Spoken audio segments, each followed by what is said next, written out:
Hello, everybody. Today we are talking about good old fashioned China. We just ended up wrapping the English broadcast of Contenders China Season 2, which was a blast over at Broadcast GG. Definitely go check them out.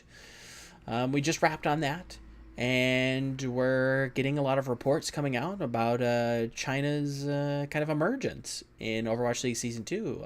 Reportedly there's going to be 3 new additions to the Season 2 franchise list. We've got Chengdu, Guangzhou, and Hangzhou, and we were kind of questioned on Twitter by a lovely follower named Moosh. He says, at Volamel, with 3 new Chinese slots being reported for Overwatch League, do you think we will have more than one fully Chinese roster in the league? There surely seems to be enough talent for it to happen. Would like to get a specialist's opinion.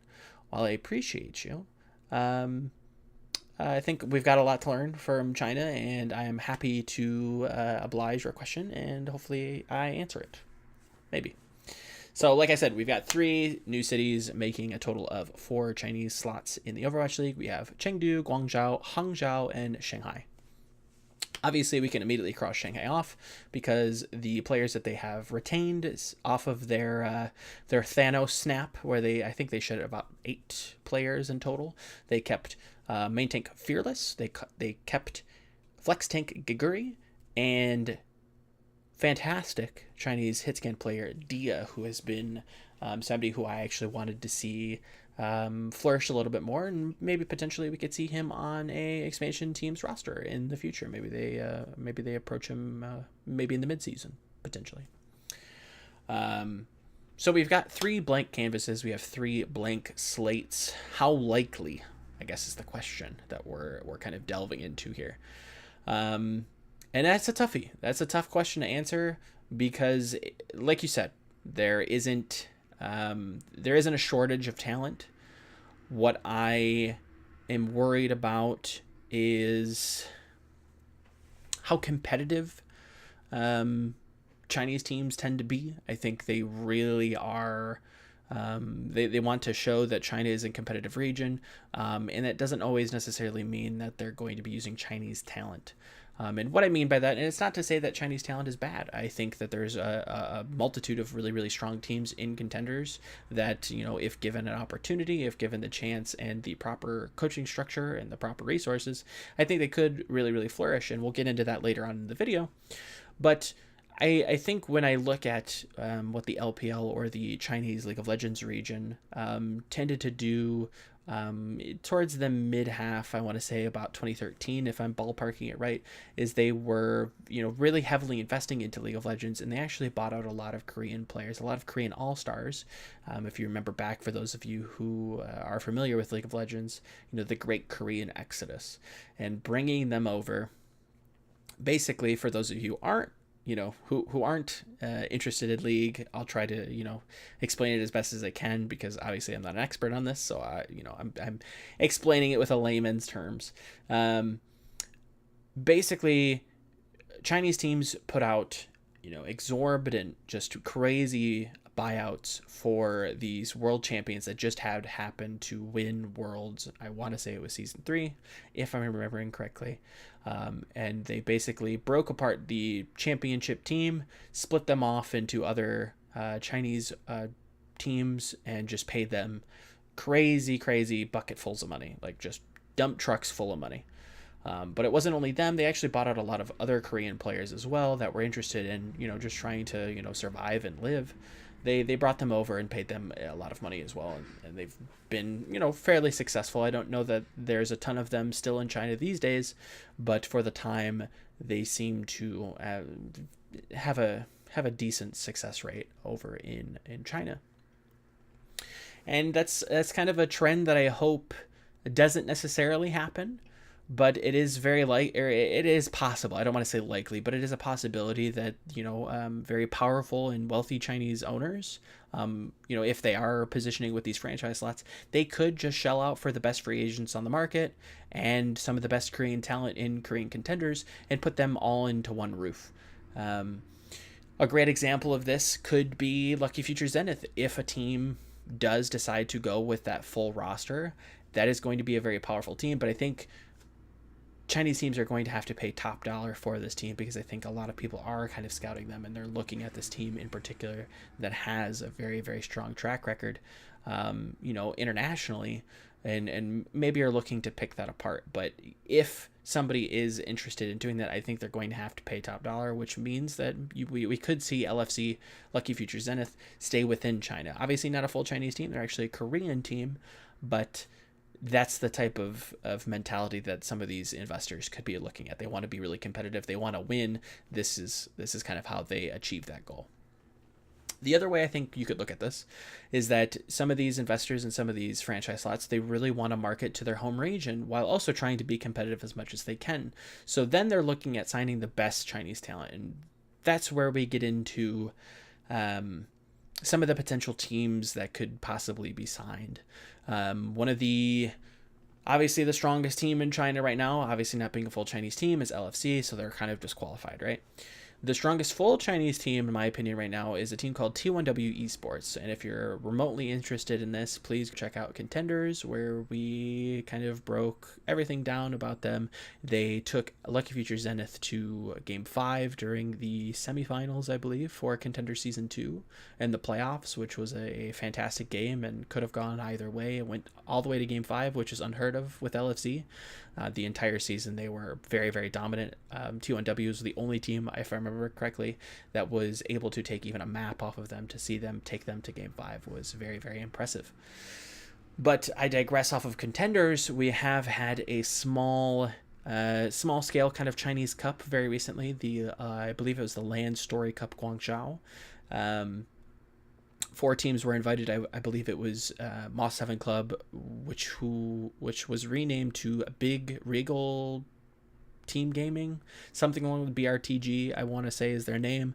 It was formerly Moss 7 Club, Lingon Esports, T1W, and another team that I'm blanking on. But it didn't matter because it was Lingon and T1W in the final, to nobody's surprise, and T1W 3-0'd Lingon in very dominant fashion, and they looked very strong doing it. So I'm kind of pegging them as the best Chinese team, the best full Chinese team, best bang for your buck if you're looking for a full Chinese roster. Is obviously T1W Esports. They've had a lot of domestic success, and I don't see them stopping anytime soon. I believe there is actually a Chinese tournament that is coming up soon, which I'm not entirely too sure we will see T1W at. I believe it's the NetEase Invitational. I think Runaway is going to be there, hopefully from Contenders Korea. And I believe the winner of Contenders, and the slot is not entirely too clear on exactly who's joining from China, who's getting that seed directly in. So we'll actually have to see what happens with that tournament. Hopefully T1W can show up there and really kind of show off their prowess to potential Chinese franchise slots.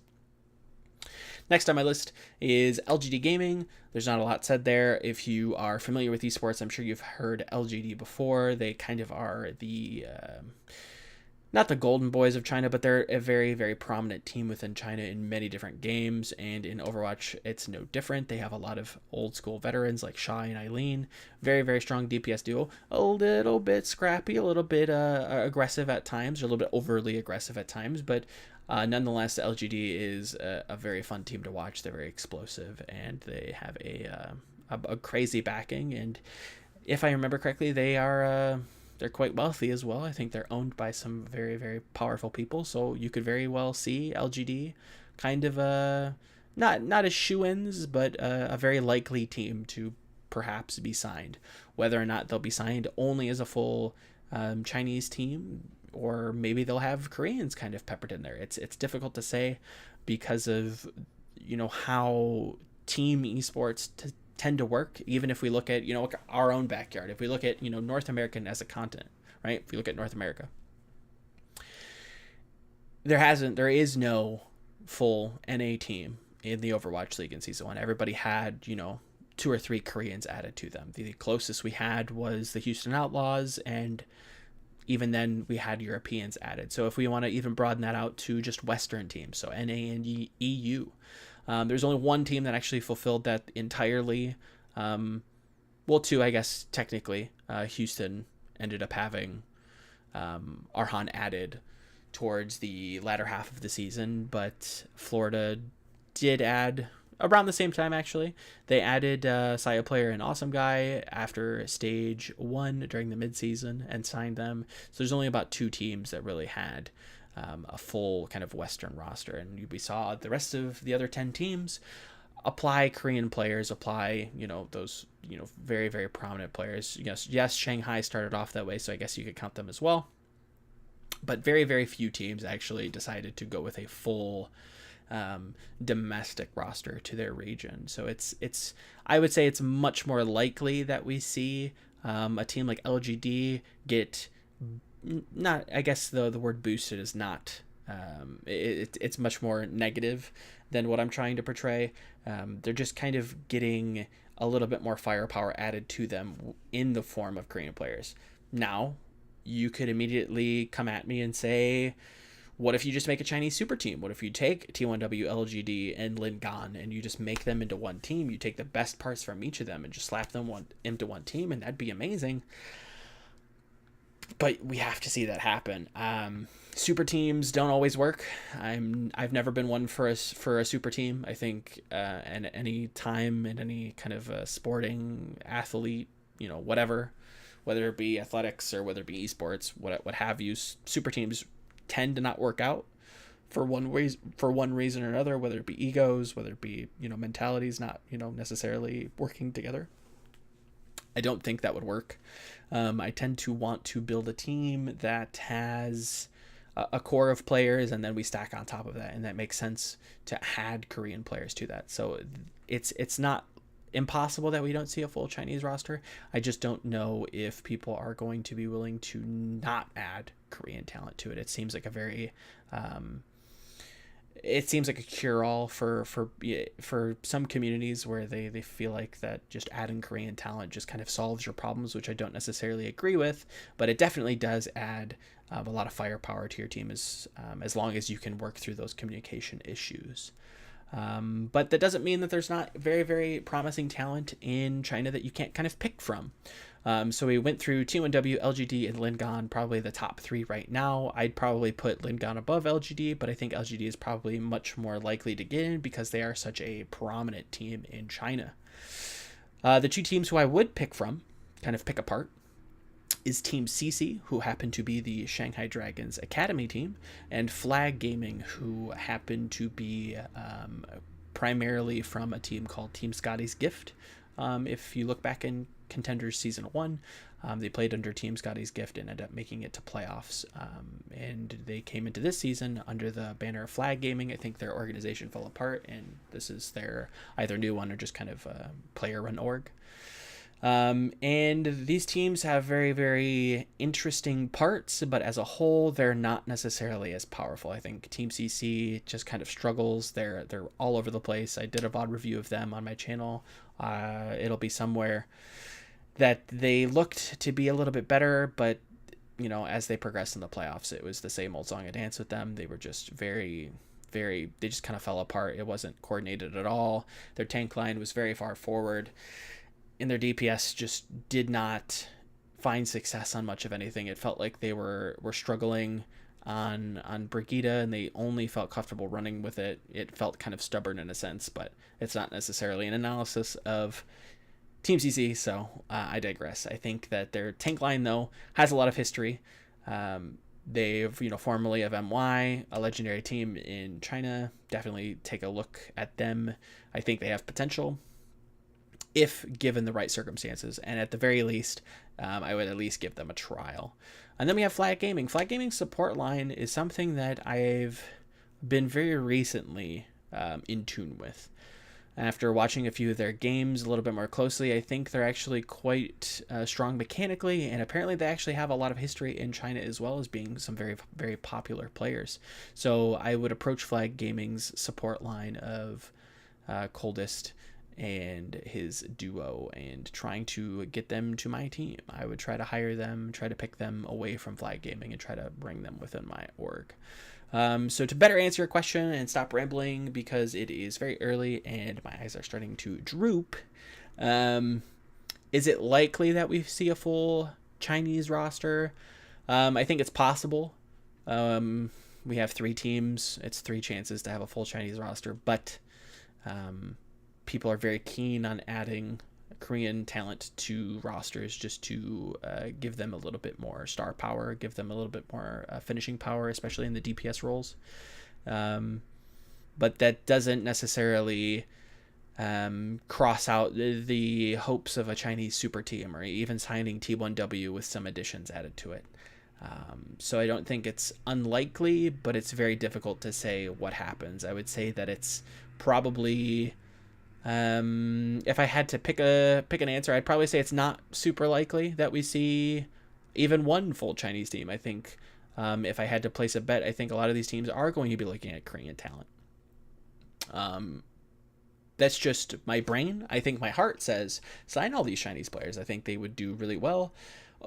Again, really well in the sense, the grand scheme of things. I think they'd be, some of them might challenge for maybe 5th to 8th place, but they're going to be strong upper middle of the pack teams that, could be playoff contenders if the right coaching staff is added and the right players are added, the right other Chinese players added to this full Chinese hypothetical team. But that kind of is my answer. Hopefully that answers your question, Moosh. Thank you again for asking the question on Twitter. Hopefully it wasn't too rambly. Hopefully this video isn't too terribly long. And if anybody out there in interweb land has another question, feel free to ask me on Twitter at Volamel on Twitter at Volamel, or leave a comment down below, and I will try to get back to you as quickly as possible. And if it's interesting enough, or if you actually want me to make a video, let me know, and I will try to accommodate you as best as I can. So leave a comment down below if you did like it, and if you have any questions, feel free. Give me them thumbs up if you like the content, and if not, that's cool too. It is what it is. Shall be. So I'm gonna go make some coffee and maybe do a VOD review. I hope you guys have a wonderful day, evening, night, whatever time you're at, and I will see you guys in the next video. Take care.